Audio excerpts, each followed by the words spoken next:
Welcome back. A look at sports now. Here's Barham, Tony Uranta.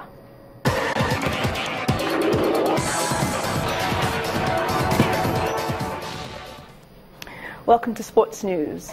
The new elected presidents of the sports federations of Nigeria say they will push for the development of the sports from the grassroots. President of the Athletics Federation, Ibrahim Gusau, Table Tennis Federation, Ishaya Tikon, and Taekwondo Federation, Margaret Binga, commended the past administration for making the different sports more competitive. Rowing, canoeing, and sailing. Drugs issues will be out completely. You saw what happens to Russia. We are not, and I repeat, Nigeria will not be in any way like Russia. Athletes will be able to perform on their standards, not with enhancers. My intention now is to move the federation from where it is to a higher level, starting from the grassroots development to the national and also international. We are matured people, except they don't want to play maturity. It's not a do or die affair. It's not a do or die affair.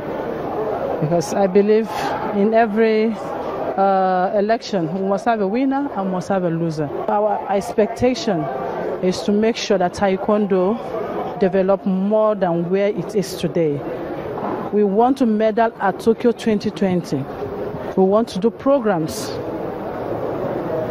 in all the 36 states of the Duplica Zone. It should not be just zone to one Lagos affair. And thousands of football fans turned out to welcome Venezuela's youth team, who were runners-up in the World Cup final. Some 20,000 people in the Olympic Stadium cheered as each of the players, dressed in the red wine colors of the national strip, was welcomed on stage. The youth side unexpectedly reached the Under-20 World Cup final in South Korea, the strongest ever performance for a soccer side from a country where baseball has long been the national sport. President Nicolas Maduro congratulated the Under-20 side for their success.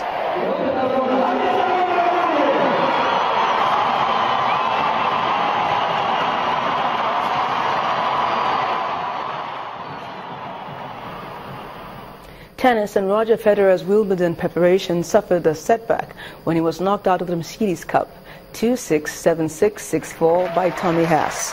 Federer returned from a 6-month injury break to win the Australian Open in January, but then skipped the entire clay court season to focus on Wimbledon. The Swiss looked untroubled in taking the first set, but Haas fought back to take the second set tie-break.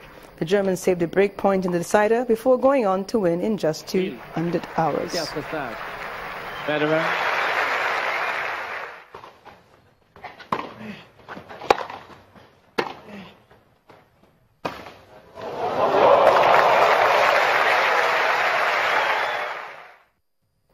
Meanwhile, French Open champion Rafael Nadal has announced that he will not compete at the Queen's Club as he looks to recover in time for Wimbledon.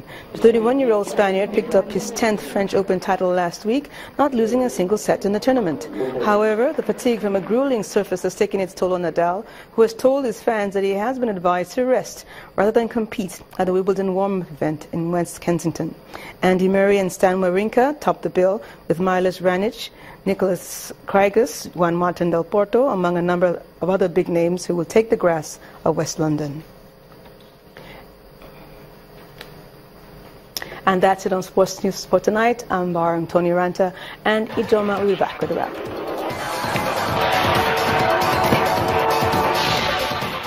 Thanks a lot, Barang. The police in London say 12 people are now known to have died in a fire that engulfed the 24-story Grenfell Tower in North Kensington.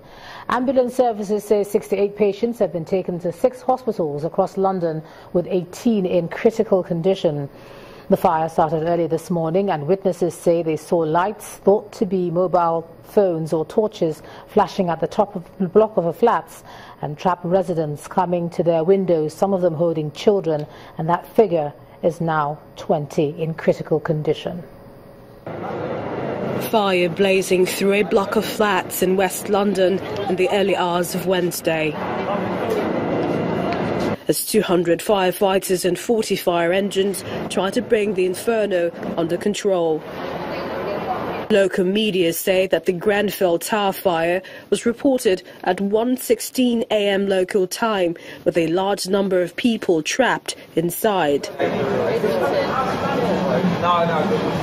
Eyewitnesses recount how they had been woken up by sirens and screams from trapped residents.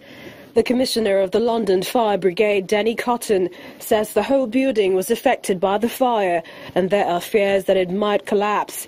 He also says the death toll is likely to increase because of the size and complexity of the building. As you can appreciate from looking at the building now, this has been a very serious and a very complex fire.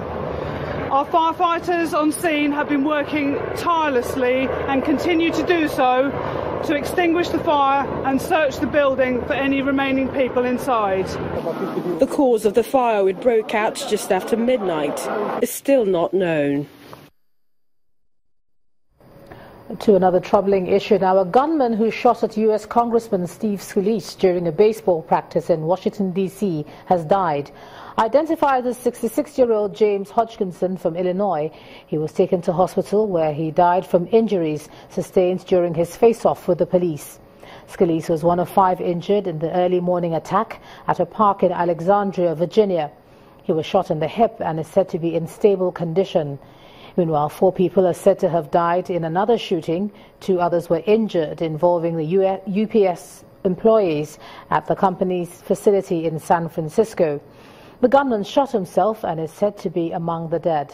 The police have contained the incident and secured the building.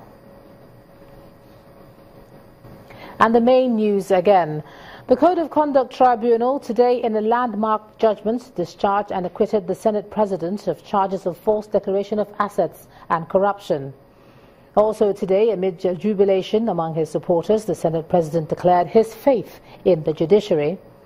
And death toll in the London Tower block fire today rose to 12, with scores in hospital and about 20 people in critical condition. Our prayers go out to the families there. Well, that's the news at 10 tonight. Thanks so much for staying with us. I'm Ijoma Hunyato. Good night.